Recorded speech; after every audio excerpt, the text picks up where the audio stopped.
আসসালামু আলাইকুম রহমতুল্লাহ। প্রিয় দর্শক, আশা করি ভালো আছেন। আমি আবার আজকে চলে আসলাম সকালে।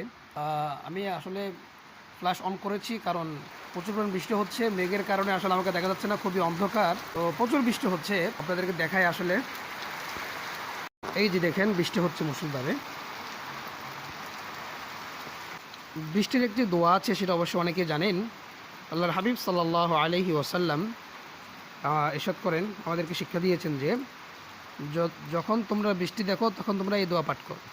সে দোয়াটি কী হচ্ছে? আল্লাহুম্মা সাইয়্যিবান নাফিআন। আমরা আবারও বলছি, আল্লাহুম্মা সাইয়্যিবান নাফিআন। বৃষ্টি দেখে দেখে এই দোয়া পড়াটা সুন্নাহ এবং প্রশংসা করা।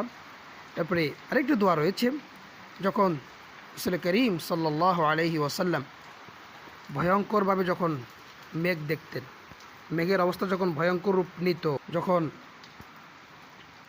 মেঘের গর্জন খুবই ভয়ঙ্করভাবে হতো, যেটাকে আমরা বজ্রপাত বলি, তখন আল্লাহর হাবিব সাল্লাল্লাহু আলাইহি ওয়াসাল্লাম এই দোয়া পড়তেন। সেই দোয়াটি হচ্ছে আল্লাহুম্মা লা তাকতুলনা বিগাদাবিকা ওয়া লা তুহলিকনা বিআযাবিক ওয়া আফিনা ক্বাবলা যালিক। এই দোয়াগুলি পড়তেন। আল্লাহ রাব্বুল আলামিন আমাদের সকলকে তৌফিক দান করুক, বলি আমিন।